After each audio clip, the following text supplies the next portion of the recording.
चलिए, तो ये लास्ट क्लास होगा आपका पॉलीमर का, जो छोटे मोटे जो, हालांकि मेन चीज़ जितने भी थे वो कंप्लीट हो चुके हैं आपके। बाकी एक थोड़ा मोड़ा सा कुछ टॉपिक जो बच गया है इस पॉलीमर का, उसको चलिए कंप्लीट कर लेते हैं। उसके बाद आपका ये पॉलीमर ख़त्म हो जाएगा। उसके बाद हम लोग फिर दूसरा चैप्टर स्टार्ट करेंगे किसी दूसरे। देखो, तो हमने बखूबी पूरा पॉलीमर के सारे बारे में पढ़ लिए, फिर कितने तरह के पॉलीमर होते हैं, है ना, उसको भी पढ़ लिया। कोपॉलीमर, होमोपॉलीमर, फिर थर्मोसेटिंग, थर्मोप्लास्टिक, जैसे बहुत सारी चीज़ों को पढ़ा हमने, है ना। आज थोड़ा सा पढ़ लेते हैं। कल हम एक बात बोल रहे थे रबड़ के बारे में, नहीं रबड़ का नाम आ रहा था बार बार, तो चलिए रबड़ पढ़ लेते थोड़ा सा, क्या होता है रबड़ का फिनोमेना, कैसे हम लोग करते हैं। देखो, मेनली हमें पढ़ना है नेचुरल रबड़ के बारे में। नेचुरल रबड़, ये ऐसा नहीं कि आप पहली बार सुन रहे हो, आप पहले भी सुन चुके नेचुरल रबड़ के बारे में, है ना। और इसे ही हम क्या मतलब नेचुरल, अरे कहाँ रखे हम, कपड़ा नहीं मिल रहा, किधर, अच्छा यहाँ रखा हुआ है, ठीक है मिल गया। ओके, तो नेचुरल रबड़ के बारे में हमें पढ़ना है। और अपने आपको बोला था कि सब जितने भी पॉलीमर है सबको लिस्ट कर लीजिएगा एक जगह, है ना, थोड़ा काम आएगा ऐसे। तो नेचुरल रबड़ में अगर आप सर एक पहली बात, तो ये क्या है, एक तरह का पॉलीमर है। और अगर ये एक तरह का पॉलीमर होगा तो 100% इसका क्या रहा होगा, मोनोमर। बात तो सही है, अगर कोई पॉलीमर है तो उसका मोनोमर तो ही होगा। तो सबसे पहला सवाल तो ये होगा कि क्या है इसका मोनोमर, कौन है इसके मोनोमर। ऐसे तो इसका मोनोमर जो है, इसको आप भली बात जानते हैं कि CH2 डबल बॉन्ड CH, और यहाँ पे CH3, फिर सिंगल बॉन्ड सिंगल CH और CH2, ये जिसका नाम क्या था बताइए, आइसोप्रीन। अपने कॉपी को देखिए, है ना।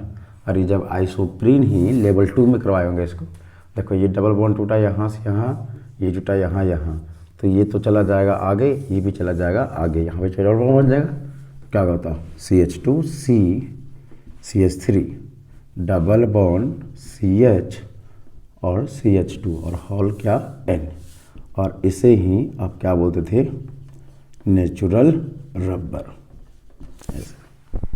तो आइसोप्रीन एक मोनोमर, जिसके अगर ये बहुत बार क्या करे, पॉलीमराइजेशन, इस रिएक्शन का नाम क्या है, पॉलीमराइजेशन, है ना। जब पॉलीमराइजेशन करेगा तो क्या बन जाएगा उससे, नेचुरल रबड़। तो ये कभी कभी नेचुरल रबड़ को एक और नाम से जाना जाता है, आप खुद इमेजिन कर सकते हैं। जैसे इथीन था तो आपने उसको पॉलीथीन बोला, प्रोपीन था तो उसको पॉलीप्रोपीन बोला, विनाइल क्लोराइड था तो पॉलीविनाइल क्लोराइड बोला। तो इसका नाम तो एक हुआ नेचुरल रबड़। और अगर इसको चाहे लोग, तो अगर ये आइसोप्रीन है तो इसे लोग कभी कभी पॉली आइसोप्रीन भी बोलता है। बात सही है ना। सवाल आ सकता है क्या कि natural rubber is also called, मतलब एक दूसरा नाम क्या होगा नेचुरल रबड़ का। तो sir natural rubber is prepared from isoprene, so that's why this, है ना, isoprene can be also said to, है ना, poly, natural rubber can also said to be what, polyisoprene. इस तरह से हम लोग इसको, है ना, नेचुरल रबड़ को एक और नाम से जान सकते हैं। ऐसे हो गया, ठीक है। यहाँ रहो ना, गिरेगा कहीं ऐसे। तो ये था, है ना, हमारा ये पूरा कंप्लीट नहीं हुआ अभी, है ना, थोड़ा सा, अरे चलिए देखिए, अब इसमें हम देखते हैं कि आखिर इस रबड़ में क्या खासियत है या क्या स्पेशलिटी है, जिसके कारण से एक रबड़ हमें इतना वीक मिलता है और उसमें इतना ज़्यादा इलास्टिसिटी देखने को मिलता है।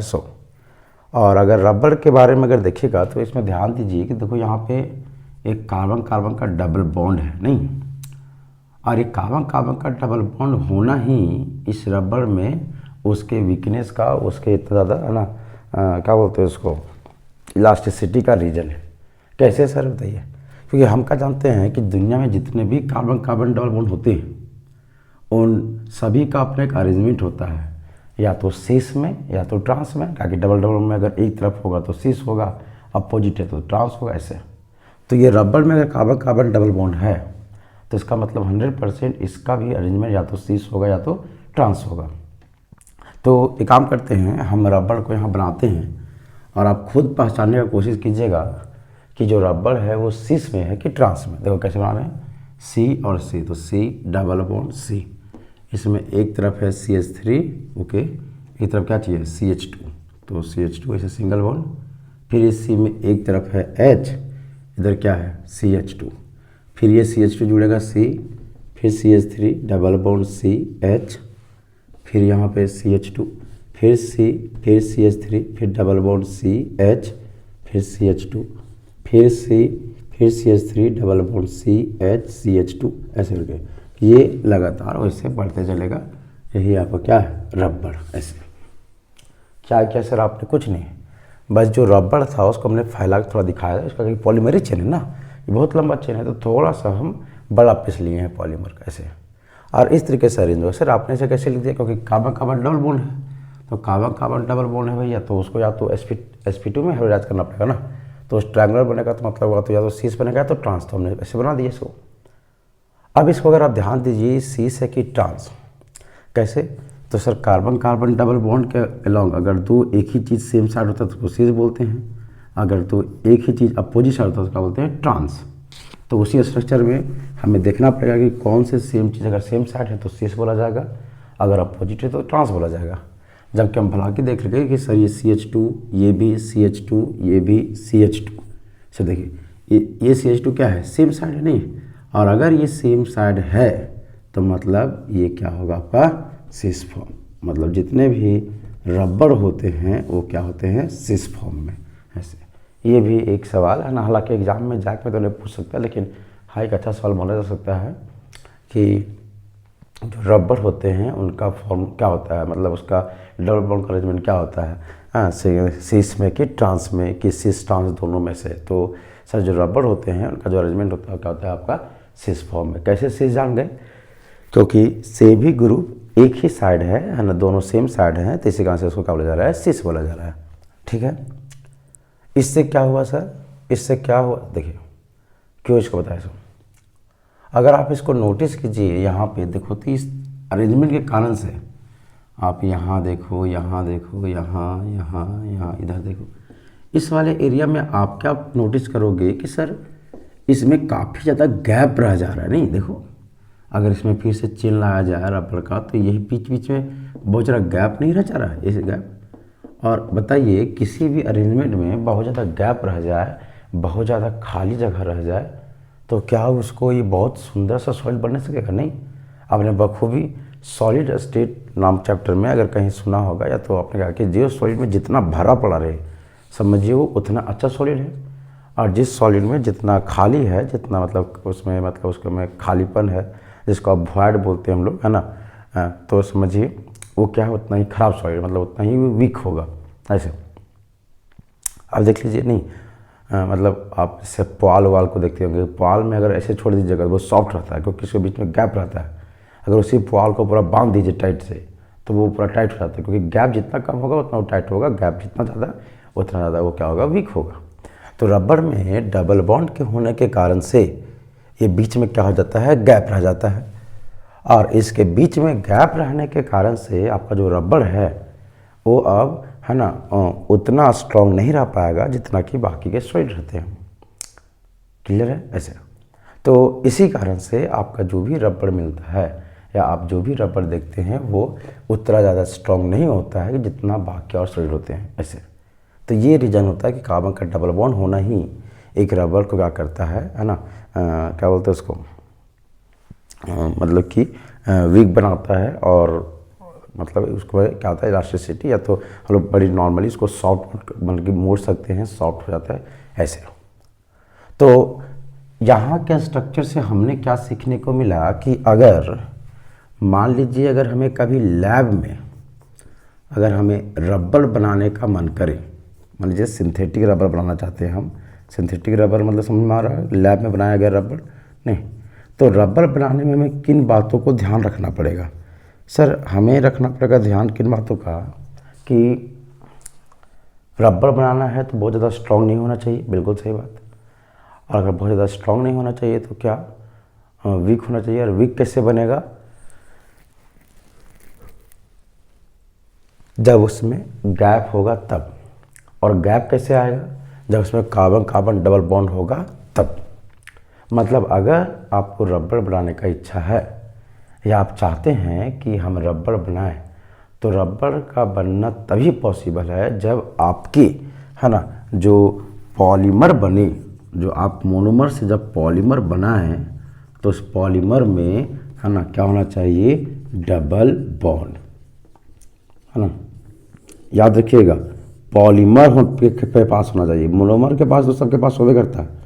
देखो यहाँ मोनोमर के पास तो डबल बॉन्ड नहीं था, पॉलीमर में भी डबल बॉन्ड होना चाहिए। कि अगर आपको पॉली बनाने का इच्छा है रबर, तो रबर बनाने का एक ही चांस बनता है कि आपका जो पॉलीमर होना चाहिए उस पॉलीमर मैंने मोनोमर में तो रहेगा, ठीक है। मोनोमर से जब पॉलीमर बने तो पॉलीमर बनेगा जब, तो पॉलीमर के पास डबल बॉन्ड होना चाहिए। सर ऐसा क्यों, आप क्यों ही बोल रहे डबल बॉन्ड होना चाहिए?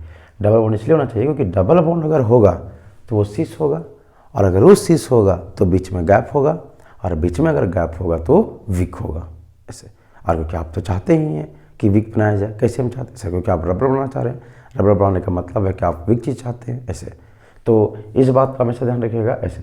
तो एक काम करते हैं, आपने टोटल 14-15 पॉलीमर बनाया है अपने लिस्ट में, है ना। उसमें जाके सारे पॉलीमर को देखिए। आप पहले ही बना चुके हैं रबर को, आपको पता नहीं चला था, लेकिन अब पता चला। कैसे पहचानेंगे रबर को सर, है ना? तो सारे पॉलीमर को देख लीजिए, है ना। और जिन जिन पॉलीमर में आपका अगर कार्बन कार्बन का डबल बॉन्ड पॉलीमर में बच गया हो, मोनोमर में नहीं, पॉलीथीन में देखिए इथिन का डबल बॉन्ड, लेकिन पॉलीथीन में क्या डबल बॉन्ड है क्या? नहीं, तो वो रबर नहीं है। विनाइल क्लोराइड में सब पहले तो था लेकिन बाद में रहा क्या? नहीं। तो पॉलीमर में ध्यान रखिएगा, पॉलीमर में डबल बॉन्ड बचना चाहिए। अगर पॉलीमर में डबल बॉन्ड बच गया तो समझ जाइए वो पक्का सिस बनेगा और उसके बीच में गैप आ जाएंगे। तो अगर आप अपने पूरे पॉलीमर को छानिए तो आप खुद से ढूंढने की कोशिश कीजिए, वीडियो पॉज करके ढूंढिए कि कौन कौन रबर है, कैसे पहचानेंगे रबर को, उसमें डबल बॉन्ड चाहिए। तो वीडियो पॉज करके देखिए। चलिए, अगर आपने देखा होगा तो आपने एक नाम देखा होगा, लिखा होगा नियोप्रीन, एक पॉलीमर का नाम नहीं। आप नियोप्रीन में देखिए कि इसके शुरुआत में तो डबल बॉन्ड ये था मोनोमर में, क्लोरोप्रीन में, लेकिन इसका जब मोनोमर बना है पॉलीमर बना है तो पॉलीमर में भी आपको इसमें डबल बॉन्ड दिख रहा होगा। इसका मतलब ये भी एक तरह का रबर है। कौन सा रबर सर? ये वो रबर है जिसे मैंने बनाया है, जिसे हमने बनाया है, जिसने एक मनुष्य ने बनाया है लैब में, मतलब ये सिंथेटिक रबर होगा। और अगर आप नोटिस किए होंगे तो आप देखिए एक नाम बुन्ना एस्को, देखिए ये आपको ढूंढ के रखना है पहले ही। बुन्ना एस में अगर देखिएगा तो उसमें शुरुआत में भी डबल बॉन्ड होगा, जब बुन्ना एस बन गया होगा पॉलीमर तो उसमें भी डबल बॉन्ड बन गया होगा, और डबल बॉन्ड बचा मतलब सिस होगा, सिस होगा मतलब गैप होगा, गैप मतलब फिर खाली जगह, और वो रबर बनाएगा।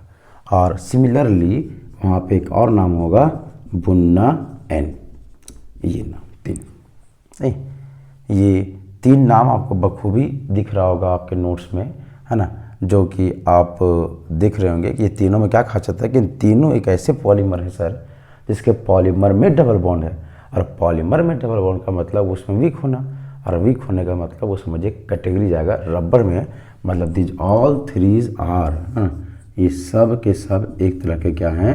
Synthetic rubber. ये क्या है? एक तरह का सिंथेटिक रबर ऐसे, है ना। तो ये था आपके रबर की कहानी, है ना। क्या होता है रबर? तो सर आइसोप्रीन से बनने वाला नेचुरल रबर होता है, पॉलीआइसोप्रीन, जिसको हम लोग नेचुरल रबर बोलते हैं, है ना। क्या खासियत था उस रबर में? तो हमने देखा कि उस रबर में डबल बॉन्ड होता है, और उस डबल बॉन्ड के कारण से बीच में गैप रहता है, और उस बीच गैप होने के कारण से उसमें वीकनेस आता है। तो फिर हमारा दिमाग ठनका, ओ इसका मतलब अगर हमें इन फ्यूचर कभी अगर डबल बॉन्ड बनाने का इच्छा करेगा या हमें अगर उस पर डबल बॉन्ड बनाना होगा तो हमें ध्यान रखना पड़ेगा कि उसमें डबल बॉन्ड होना चाहिए। और हमने 3 ऐसे ऐसे पॉलीमर को बनाया, नियोप्रीन, बुन्ना N और बुन्ना S, जिनके पास डबल बॉन्ड होता है, मतलब दिस 3 और is nothing but a type of synthetic rubber. Clear? ऐसे। तो ये था आपके रबड़ के पीछे का स्टोरी। चलिए, उसके बाद अगर हम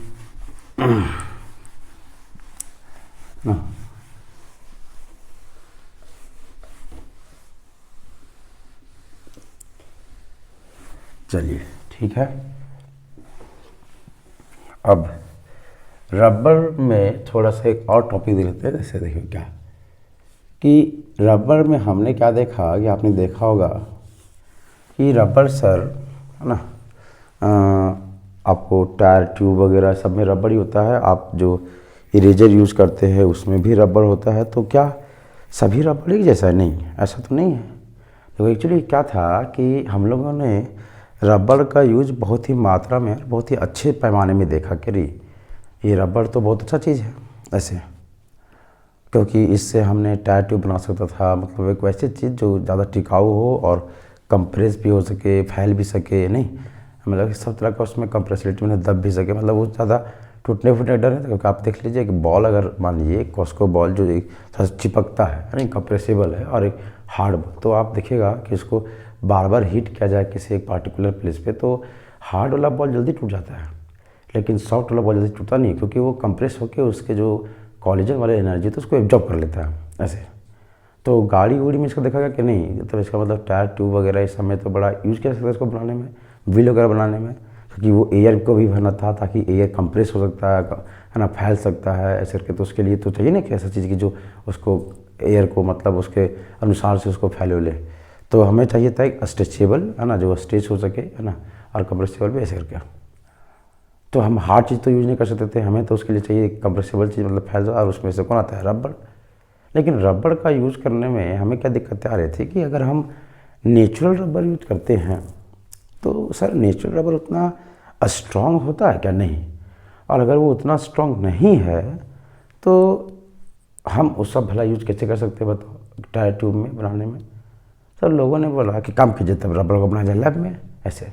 तो लैब में बनाया तो स्ट्रॉन्ग तो बन रहा था रबड़, लेकिन फिर बोला कि देखो ये जो टायर ट्यूब है, ये सब चीज़ है, वो दैनिक जीवन में यूज होने वाली चीज़ है। और अगर दैनिक जीवन में यूज होने वाली चीज़ है तो अगर हम इसको कम्प्लीटली लैब में बनाएंगे तो ये बहुत महंगा पड़ेगा, बहुत कॉस्टली होगा, जिसके कारण से लोगों को मतलब इससे ख़रीदने में बड़ा दिक्कतें आ जाएगी और इशू भी हो सकता है ऐसे करके। ये वही बुड़बक वाला काम हो जाएगा नहीं कि घरे में आम फरल है और जाके हम बगीचा से आम तोड़ रहे हैं, बताइए कहीं से शोभनीय बात होगा नहीं। तो क्या है सर ऐसे? देखो, जब लोगों ने बोला कि जब हमें नेचर फ्री में नेचुरल रबर दे रही है तो फिर हमें क्या मतलब है कि लैब में जाके हम ऐसो उसको बनाएं? ये कहीं से भी अच्छी बात नहीं था। तो कैसे किया जाए? लेकिन तो ठीक है, तो ये बात तो ठीक है, चलो नेचर हमें दिया नेचुरल रबर, लेकिन सर नेचुरल जो रबर हमें मिल रहा है, नेचुरल जो रबर हमें मिल रहा है वो आखिर वीक है ना, और हम चाहते हैं इसका टायर ट्यूब बनाना। तो टायर ट्यूब बनाने में अगर वीक रबर का यूज करेंगे तो मर जाएगा आदमी, एक्सीडेंट हो जाएगा है ना, तो फिर आप जान लीजिएगा नहीं। तो लोगों ने कुछ उपाय किया जाए कि काश उस नेचर से रबर लेके और उसमें हम कुछ अपने से उसको मजबूत कर पाते है ना, ताकि उस रबर का यूज़ कर लेते। तो भैया देखो, तो ज़्यादा कॉस्ट तो पड़ता नहीं, ताकि फ्री में मिले, रॉ मटेरियल तो फ्री में, खाली थोड़ा मोड़ा हम लोग यूज किए उसमें, तो इससे ताकि एक आम व्यक्ति भी इसको खरीद सके और अपने यहाँ यूज भी हो सके, और हमारा मतलब क्या हो सकता है कि ज़्यादा केमिकल या तो इसका भी यूज बर्बादी ना हो ऐसे करके। तो बोला हाँ ये बात तो सही है। तो बोला कैसे किया जाए भाई? तो देखो, तो नेचुरल रबर को आपने क्या देखा कि इसके जो चेन होते हैं उसमें डबल बॉन्ड होता है ऐसे करके, नहीं जैसे ये क्या बना रहे हैं आप नेचुरल रबर के है ना, चेन, जिसमें ये बीच बीच में डबल बॉन्ड बना रहे हैं जान के, क्योंकि आप जानते हैं इसमें डबल बॉन्ड होता है ऐसे करके है ना। हम चाहते थे कि काश है ना, ये आपका कौच है नेचुरल रबर, नेचुरल रबर। देखिए होता क्या है भैया, वीक, और हमें इस वीक से काम नहीं करना है, हमें इसको स्ट्रॉन्ग बनाना है। स्ट्रॉन्ग बनाने में हम क्या देख रहे हैं, इसके पास डबल बॉन्ड है और कार्बन कार्बन का डबल बॉन्ड होने से थोड़ा सा हमें खुशी क्या होता है कि ये वीक बॉन्ड होने के कारण से ये बॉन्ड टूट सकता है, और अगर ये बॉन्ड टूटा तो ये इससे कुछ नया नया चीज़ मतलब कि इसको आपस में जोड़ा सकता है। लेकिन दिक्कत ये आ रही थी, अगर हम डायरेक्टली इसको हीट कर दे तो ये डबल बॉन्ड टूटेगा, ये भी डबल बॉन्ड टूटेगा, ये जुट जाएगा। अगर डायरेक्ट में जुट गया तो ये रबर मजबूत तो हो जाएगा लेकिन खूब मजबूत हो जाएगा, मतलब ये पूरा हार्ड हो जाएगा, और हमें हार्ड तो चाहिए नहीं था। हमें चाहिए था कि थोड़ा सा उसमें कंप्रेसिबिलिटी भी रहे, है ना, स्ट्रेचेबिलिटी भी रहे, वो खिंचा भी सके, फैल भी सके, दब भी सके, ऐसे चाहिए था।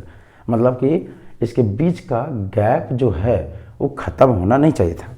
तो अगर सिंपली इसको हीट करते तो सब जुड़ जाता आपस में, कार्बन कार्बन का बॉन्ड टूटता और ऐसे टूट के ये जुड़ जाता ऐसे करके, और ऐसे जुड़ता तो पूरा कम्प्लीटली टाइट हो जाता। कम्प्लीटली टाइट होने के कारण से आपका जो रबर है वो क्या हो जाता कि बहुत ही हार्ड हो जाता, फिर वो कुछ फ़ायदा नहीं करता। वो तो समझिए फिर बेकलैट बन जाता, फिर क्या फ़ायदा हुआ बेकलैट बनाने का, ऐसे मैंने कोई बर्बाद हो जाता। तो फिर कैसे करें, तो लोगों ने बोला कि काश अगर इनके बीच में कुछ चीज़ मैंने कोई एक एटम आता है इसके बीच में और ये इसे जोड़ता है इसे, तो कहते बीच में गैप रह जाता नहीं। तो अगर ऐसा संभव होता कि एक एटम से दोनों को जोड़ पाते तो बीच में गैप भी मेंटेन रह जाता और मजबूती जाता बेकलैट के जैसा। और बेकलैट को मजबूत कैसे कहते हैं आप, क्योंकि मतलब कि क्या बोलते हैं उसको, मतलब कि अगर आपस में सारे चेन को जोड़ दिया जाए तो सर वो अपने आप क्या हो जाता है, मजबूत हो जाता है।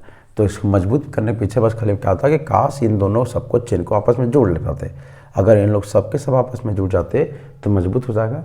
लेकिन जोड़ने में ध्यान रखना है कि बीच में गैप भी रखना है, क्योंकि गैप रहेगा तभी जाके उस रबड़ में मजबूती के साथ साथ स्ट्रेचेबिलिटी भी देखने को मिलेगा।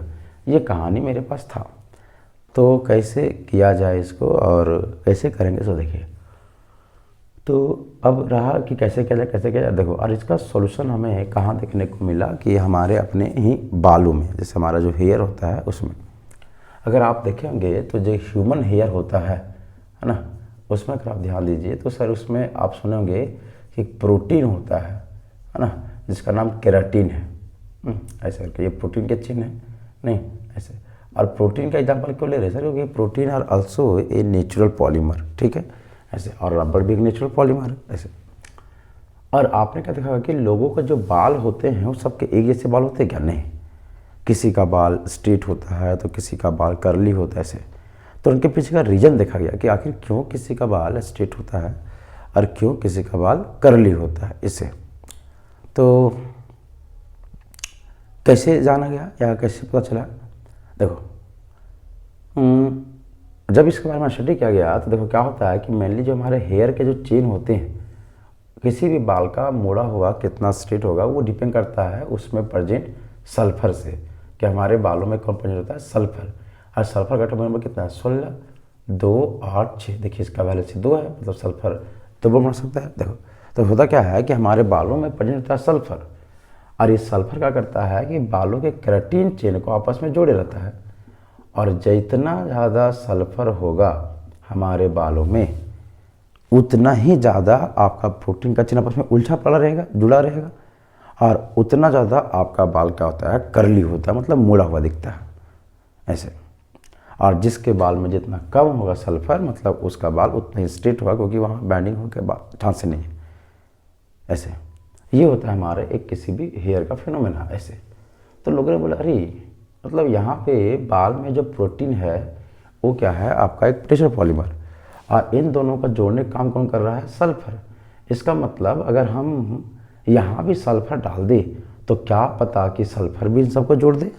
और हमने इसको ट्राई किया, और जैसे ही हमने एक रबड़ को क्या किया कि सल्फर के साथ इसको जब जलाया, मतलब इसको हीट के साथ रिएक्शन करवाया, तो जितने भी मेरे चेन थे है ना इसमें रबड़ वाले, उस सब के सब मतलब क्या हो रहा था कि सर यहाँ डबल बॉन्ड था तो ये डबल बॉन्ड टूट जाता था, और यहाँ से एक सल्फर और यहाँ से एक सल्फर और यहाँ से भी एक सल्फर और यहाँ से भी एक सल्फर ऐसे जुड़ जा रहा था। मतलब जितने भी डबल बॉन्ड थे ऐसे करके वो सब बाइंड हो गए किससे, सल्फर से, और आपस में कनेक्ट हो गए। मतलब ये एस ऐसे सल्फर सल्फर, फिर यहाँ भी सल्फर सल्फर है ना, कुछ सल्फर सल्फर, मतलब आपस में क्या हो गया, ये जुड़ गए। और ऐसा जुड़ने के कारण से है ना आपका जो रबड़ है, देखिए अब क्या हो गया, ये सर बीच में एलिमेंट आने के कारण से बीच में गैप भी रह गया और आपस में जुड़ने के कारण से अभी मजबूत भी हो गया। मतलब अब ये जो रबड़ है वो क्या है, स्ट्रॉन्ग है। और हम इसी रबड़ का यूज करते हैं टायर ट्यूब बनाने में, जो आप देखते हैं है ना, ऐसे कि आपके घर जो आप यहाँ जो साइकिल वाइकिल में, गाड़ी वाड़ी, जितना भी व्हीकल में जो टायर वगैरह यूज होता है वो भी रबड़ है, लेकिन वो रबड़ नॉर्मल रबड़ नहीं है, वो ऐसा रबड़ है जिसके सल्फर के साथ जलाया गया है। और इसीलिए आप देख लीजिएगा कि हर एक जो आपका मजबूत रबड़ होता है ब्लैक होता है, क्योंकि वो बर्न किया रहता है। नेचुरल रबड़ तो पूरा वाइट होता है, ये आपका जो रबड़ है इरेजर जो यूज करते हैं, लेकिन जो सल्फर के साथ जला दिया गया रबड़, वो सर जलाने के बाद आपको उसको ब्लैक होना ही होना है। इसी कारण से टायर ट्यूब कुछ भी देख लीजिए आप, जनरली क्या होते हैं, सब ब्लैक होते हैं, है ना। और उसके मजबूती पीछे क्या रीजन है, तो सर वो जो रबड़ के जो चेन थे वो जला के सल्फर के करने के साथ वो उसमें सल्फर बैंड हो गया है, और उसके बैंड होने के कारण से ये क्या गया, जुड़ गया ऐसे, तो इस कारण से इसका मजबूती होता है। देखो तो ये है तुम्हारा क्या ऐसे। अब देखो अब इसका नाम लिखते हैं। देखो तो इस फेनोमेना को कि किसी एक नेचुरल रबर को है ना मजबूत करने के लिए अगर सल्फर के साथ जलाते हैं तो इस प्रोसेस को बोला जाता है वुल्कैनाइजेशन। क्या है ये, एक प्रोसेस का नाम, कुछ प्रक्रिया, जैसे एक चावल के धान को चावल में उसको प्रोसेस का सिझाना बोलते हैं, कुटाना बोलते हैं, ऐसे बोलते नहीं बोलते, वैसे ही कि किसी भी नेचुरल रबर को है ना इस रबर में मजबूत बनाने के लिए सल्फर के साथ हीट करके उसको रिएक्शन करवाना कहलाता है वुल्कैनाइजेशन, एक प्रोसेस है। और अगर ये वुल्कैनाइजेशन है तो इस रबर का बोलते हैं, देखो ये तो रबर हुआ नेचुरल रबर, लेकिन इस रबर का नाम होगा कि ये वह रबर है जो वुल्कैनाइजेशन से बना है, इसको बोलते हैं वुल्कैनिज्ड रबर। बात सही है ना, क्या होता है वुल्कैनिज्ड रबर, देखो इसी को लिखे थे वहाँ पे, है ना। वुल्कैनिज्ड रबर का मतलब क्या हुआ कि एक ऐसा रबर जिससे बनाया गया है वुल्कैनाइजेशन से। क्या होता है वुल्कैनाइजेशन, एक ऐसा प्रोसेस जिसमें एक नेचुरल रबर को मजबूत करने के लिए सल्फर के साथ क्या करते हैं, हीट करते हैं। क्या होता है उसके कारण से डबल बॉन्ड टूट के सब जगह सल्फर जुड़ जाता है ताकि उसका मजबूती बढ़ सके। अब बताइए जी, अगर इस वुल्कैनिज्ड रबर को अगर हम कैटेगरी में करें तो बताइए इस सिंथेटिक में आएगा, नेचुरल में आएगा कि किस में आएगा। देखो सर ये क्या पूरा पूरी हम बनाए हैं, नहीं। अच्छा क्या यही पूरा पूरी नेचर जैसा, नहीं। इसमें देखिए आधा चीज़ है नेचर का और आधा है हमारा भी योगदान। मतलब ये कुछ पार्ट इसमें बना पड़ा है नेचर से और कुछ का पार्ट हम बनाए हैं, इसी कारण से इसे हम लोग है ना सेमी सिंथेटिक है ना पॉलीमर के भी नाम से बोल सकते हैं। बिल्कुल सही बात है, सेमी सिंथेटिक है मतलब आधा बनाया। इसी कारण से देखिए इसका एग्जाम्पल लिखे थे हम लोग सेमी सिंथेटिक पॉलीमर में। और अगर आप ध्यान दीजिएगा देखिए अगर इसमें क्या है, सारे पॉलीमेरिक चेन आपस में एक दूसरे से जुड़े हैं तो आप इसे क्रॉस लिंक ना पॉलीमर भी बोल सकते हैं। ये क्या होगा हमारा क्रॉस लिंक पॉलीमर ऐसे। तो इस तरीके से हम लोग क्या करते हैं, रबर को मजबूत करते हैं। और ये था आपका रबर। क्या था रबर, है ना, पहले तो नेचुरल पॉलीमर से देखे जिसको आइसोप्रीन से पॉलीआइसोप्रीन भी बोल सकते थे। फिर हमने देखा कि क्या था खासियत उस रबर में भाई कि इतना वीक था वो, तो डबल बॉन्ड का होना, डबल बॉन्ड के होने से सिस हो जाना, सिस के होने से गैप हो जाना और गैप के होने से वीक हो जाना।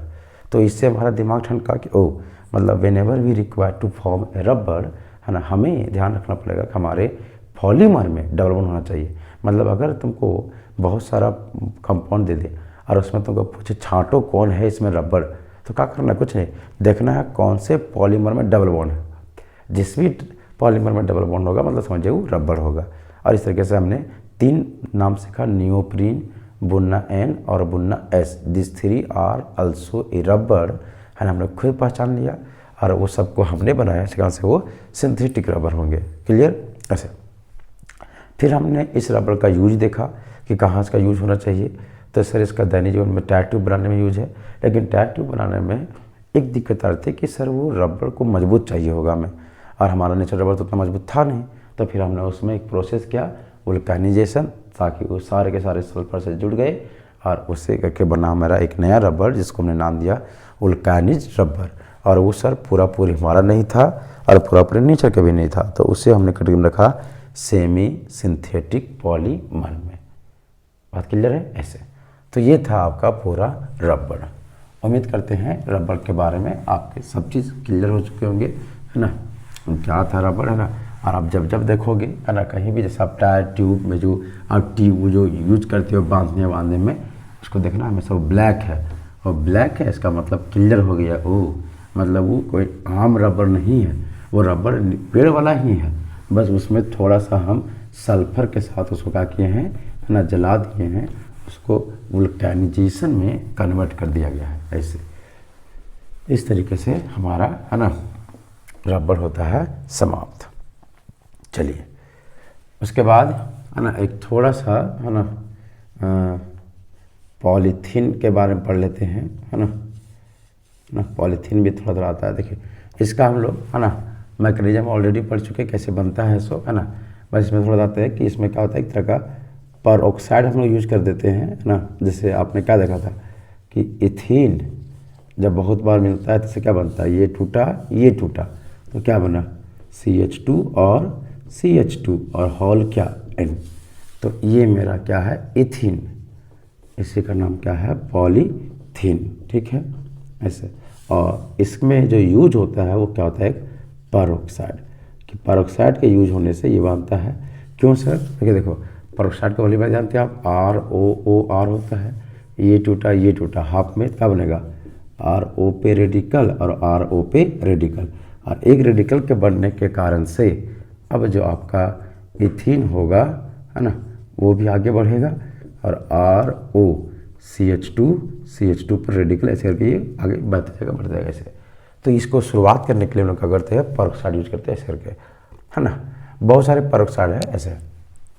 देखो जी क्यों पढ़ाई पढ़े, देखो पॉलीथीन में दुनिया में 2 तरह का होता है। इसलिए जनरली क्या होता है कि अगर आप, है ना, बहुत सारे इथीन को लेते हो और इसे पॉलीमराइजेशन करके अगर आप पॉलीथीन बनाते हो, लेकिन इसमें कुछ नहीं, बस high temperature and high pressure का यूज़ करते हैं, मतलब किसी तरह का कोई कैटलिस्ट नहीं, प्रेशर नहीं।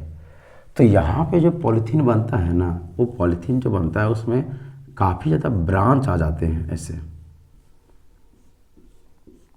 मतलब बात सही है, अगर जैसे करोगे तो कहीं भी बॉन्ड टूट सकता है।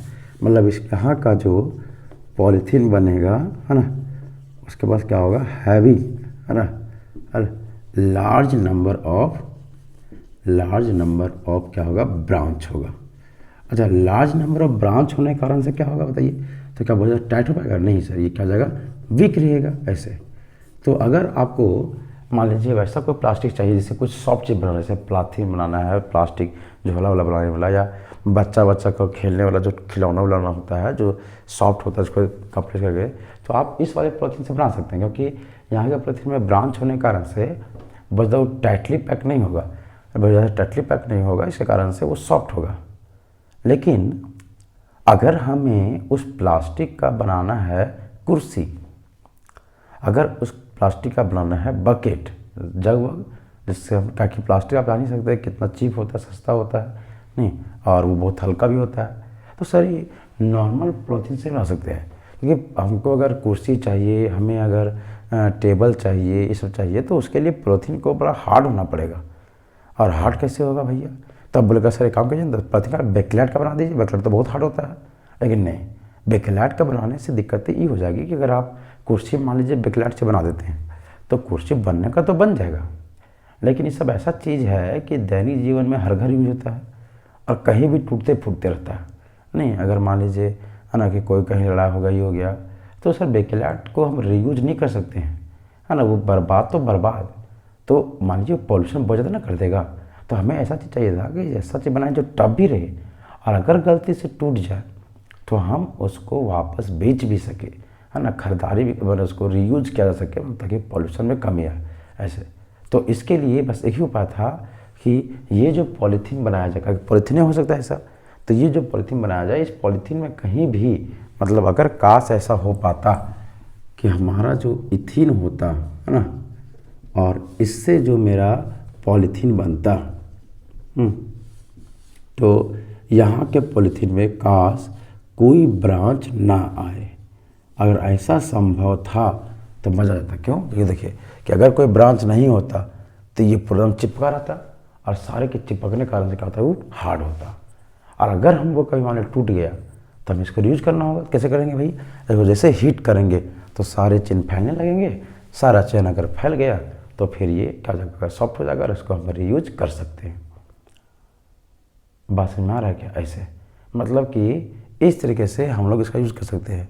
तो अब इसके लिए क्या किया जाएगा इसको बताते हैं। देखो तो इसके लिए है ना, देखो यार ये जो काम क्या आप देख सकते हैं कि आज इसी के बदौलत से आपके यहाँ टीवी बोलते कुर्सी, चेयर, दुनिया धरती, प्लास्टिक, कुछ भी चीज़ देख रहे हो जो टफ चीज़ है, पैप वैप, सब इसी का दिन है ऐसे करके, हाँ। तो कैसे हुआ देखो, तो इनके लिए है ना 2 साइंटिस्ट आए थे, है ना, हाँ, जिनका है ना ये जिन्होंने इस चीज़ को किया है ना, एक का नाम था जिगलर और एक का नाम था नाटा। ऐसे 2 साइंटिस्ट थे, एक का नाम था जिगलर, एक नाटा। इन्होंने क्या किया कि इन्होंने इन्वेंट किया एक कंपाउंड को, और क्या बोला कि अगर आप जो पॉलीथीन बना रहे हैं उस पॉलीथीन बनाने में आप हाई टेम्परेचर दे रहे थे, कोई बात नहीं, हाई प्रेशर दीजिए, कोई दिक्कत नहीं उनको, लेकिन आप जो सिर्फ इसी के प्रेजेंस में कर रहे थे, काम कीजिए कि उस वाले पॉलीथीन के प्रोसेस में हमारा दिया हुआ बनाया हुआ कंपाउंड को भी डाल दीजिए। वो क्या करता था, इसके बनाए हुए कंपाउंड जब वहाँ जाता था तो वो जैसे कैंची काम करता था, मतलब वो कभी भी उस चेन में ब्रांच बनने नहीं देता था, क्योंकि अगर इसको नहीं डालेगा तो सब ब्रांच बन जाएगा। लेकिन इसके द्वारा बनाए हुए कंपाउंड को अगर आप यूज़ करते हैं तो उसमें कभी ब्रांच बनने नहीं देगा, और ब्रांच ना बनने के कारण से आपका पॉलीथीन क्या होगा, बहुत ही टफ हो जाएगा।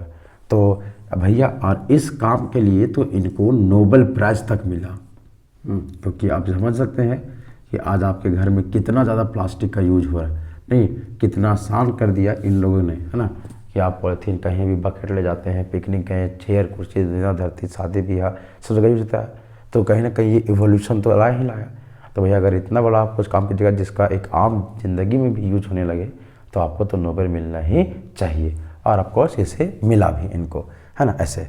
और इन्होंने जो कंपाउंड दिया था, है ना, और बिल्कुल अगर इन्होंने बनाया तो भैया इसका नाम तो होगा ही होगा। तो उस कंपाउंड का नाम है ना जिगलर नाटा कैटलिस्ट। अच्छा इसे ये क्या है बताओ, एक तरह का लीनियर है, नहीं बाप रे सॉरी, ये क्या होगा तुम्हारा, लीनियर होगा ऐसे। और इसे क्या बोला जिगलर नाटा कैटलिस्ट। क्या था जिगलर नाटा कैटलिस्ट? देखो तो अल्मीनियम में 1 इथाइल, 2 इथाइल और 3 इथाइल प्लस TiCl4 ऐसे क्या है ये देखो, ट्राई इथाइल, देखो CH3 CH2 फिर अल्मीनियम फिर क्या CH2 CH3 फिर CH2 CH3 और प्लस में देखो ना, ये दोनों हमेशा कंबाइंड करके रहेगा, है ना। ये 1 नंबर में आ सकता है सवाल कि what is Ziggler NATA catalyst ऐसे करके। इसको ऐसे भी लिख सकते हैं हम लोग CH3 CH2 3 time aluminium plus में TiCl4। तो ये जो कंपाउंड था, है ना, ये दोनों का मिक्सर, है ना, इसी को बोलते हैं क्या, जिगलर नाटा कैटलिस्ट। और इसके होने से क्या होगा सर कि अगर आप इसको जिगलर नाटा कैटलिस्ट के प्रेजेंट में अगर आप कोई पॉलीथीन बनाते हैं तो वो पॉलीथीन में कोई ब्रांच नहीं आएगा, और उसके ब्रांच ना आने के कारण से अब आपका जो पॉलीथीन बनेगा वो बहुत ही, है ना, हार्ड बनेगा, सॉफ्ट बनने वाला चीज़ नहीं है। तो वीक बनता था, है ना, ये स्ट्रॉन्ग बनेगा, मतलब क्या बनेगा, ये स्ट्रॉन्ग। और इसी का बदौलत से आप जो कुर्सी में बैठते हैं, आप जो चेयर में बैठते हैं, है ना, आप जो खाना खाने का टेबल है, आप जिस बाल्टी से नहाते हैं, है ना, जिस जगह से नहाते हैं, वो सब इसी का देन है। वो सब प्लास्टिक है, लेकिन वो प्लास्टिक ऐसा प्लास्टिक है जो टफ है, और अगर मान लीजिए गलती से टूट भी गया लड़ाई झगड़ा में तो वो बिक भी जाएगा, क्योंकि इसको हम रीयूज कर सकते हैं। इसका तो योगदान आपका पॉल्यूशन में भी रह गया, है ना, इसी कारण से इसको नोबेल प्राइज़ ही मिला था ऐसे। तो मतलब हम क्या देखें, इसका मतलब ये हमें साफ साफ बता रहा है कि दुनिया में 2 तरह का प्लास्टिक मिलने वाला है। मतलब पॉलीथीन दो तरह का होगा, नहीं, एक ऐसा पॉलीथीन जिसमें ब्रांच होगा, एक ऐसा पॉलीथीन जिसमें ब्रांच नहीं होगा। अच्छा बिल्कुल, कैसे बनाएंगे इसको? तो सर अगर इथिन, ये भी बनेगा इथिन से, वो भी बनेगा इथिन से ही, लेकिन इसमें क्या है कि इसमें सिर्फ गर्म किया जाएगा इसको, लेकिन सर उसके गर्म करने के साथ साथ, हार्ड करने के साथ साथ वहाँ पे एक कैटलिस्ट भी डाला जाएगा, जिन्होंने कौन दिया था, तो जिगलर नाटा करके, तो उसे जिगलर नाटा कैटलिस्ट भी बोलते थे। तो जिगलर नाटा कैटलिस्ट के प्रेजेंस में बनाया गया पॉलीथीन एक अलग पॉलीथीन कहलाएगा, और बिना जिगलर नाटा कैटलिस्ट के प्रेजेंस में बनाया गया पॉलीथीन अलग। इसका नाम चाहिए था, मैं क्या नाम है, देखो ऐसा काम करो, इसका अगर हम डेंसिटी का बात करें, डेंसिटी का, इसका डेंसिटी और इसका डेंसिटी, बताइए किसका ज़्यादा डेंसिटी होगा, है ना। डेंसिटी आप भली बात जानते हैं, है ना, मास बाय वॉल्यूम, जिसका वॉल्यूम जितना ज़्यादा उसका डेंसिटी उतना कम, ऐसे। बताइए ये नहीं लग रहा कि ब्रांच होने के कारण से बहुत ज़्यादा जगह घेरेगा, जबकि इसका ब्रांच होने का बहुत थ्रेटली पैक होगा, मतलब वो कम जगह में ज़्यादा मास, जबकि ये होगा कि बहुत ज़्यादा जगह लेकिन मास बहुत ही कम, मतलब इसका डेंसिटी क्या होगा, लो, नहीं, जबकि इसका डेंसिटी क्या होगा, हाई। और इसी डेंसिटी के ही हिसाब से, है ना, इसे बोलता है, इस वाले पॉलीथीन को बोलता है लो डेंसिटी पॉलीथीन। क्या बोलते हैं इसको, लो डेंसिटी पॉलीथीन, और उसे बोलते हैं हम लोग, है ना, खुद गेस कीजिए क्या बोलेंगे इसको, इसको बोलता है HDP, हाई डेंसिटी पॉलीथीन। दो तरह का पॉलीथीन होता है, लो डेंसिटी पॉलीथीन और क्या, हाई डेंसिटी पॉलीथीन, ऐसे। तो कभी कभी 2 नंबर में देखा भी जाता है कि आपको पूछा सकता है what is low density polythene and what is high density polythene, या तो डिफरेंस बिटवीन, है ना, लो density polythene and high density. क्या बोलेंगे, देखो सब चीज़ यहाँ लिखा है कि सर है ना, the polythene which is prepared by only reaction of ethene in the presence of high temperature and high pressure, the polythene form is your, है ना, क्या, low density polythene. And low density polythene have क्या, branch, है ना, due to this branch this is weak and the density of low, and due to low density of this polythene it is term as low density polythene. जबकि अगर इसका बोले high density polythene, तो क्या बोलेगा कि वैसा कोई पॉलीथीन जैसे बनाया गया हो इथिन से इन द प्रेजेंस ऑफ, इसका नाम एकदम लिखिएगा, है ना, जिगलर नाटा कैटलिस्ट, और ये कैटलिस्ट को ध्यान में रखिएगा, ये एकदम आएगा एक नंबर में कहीं कहीं, तो वो अपने जीवन में कहीं कहीं चिपक जाएगा ये वाला जिगलर नाटा कैटलिस्ट, है ना, ऐसे। तो इन the presence of Ziggler NATA catalyst, मतलब जिगलर नाटा कैटलिस्ट में बनाया गया पॉलीथीन में सर वो लीनियर बनता है ना, वो सीधा सीधा उसमें there is no any branch, और नहीं ब्रांच होने का वो हार्ड बनता है, टफ बनता है, और उसका डेंसिटी बहुत ही हाई होता है, और हाई डेंसिटी के कारण से, है ना, उसको हम बोलते हैं हाई डेंसिटी पॉलीथीन, ऐसे। तो ये थे आपके, है ना, पूरे पॉलीथीन, है ना। और उसके बाद एक छोटा सा टॉपिक होता है बायोडिग्रेडेबल पॉलीमर, वो खुद समझ में आ जाएगा, है ना, वैसा कोई भी पॉलीमर जिसको अगर हम डिकम्पोज किया जाए माइक्रो ऑर्गेनिज्म के द्वारा, तो उसे क्या बोलते हैं, बायोडिग्रेडेबल पॉलीमर, ऐसे करके। तो ये था आपका पूरा पॉलीमर, है ना। उम्मीद करते हैं पूरा समझ में आया होगा, है ना। अगर पॉलीमर ख़त्म होता है पढ़ के देखिएगा, जितने भी प्रीवियस ईयर सवाल हैं उन सबको बना के देखिएगा बनता है कि नहीं, ठीक है। धन्यवाद।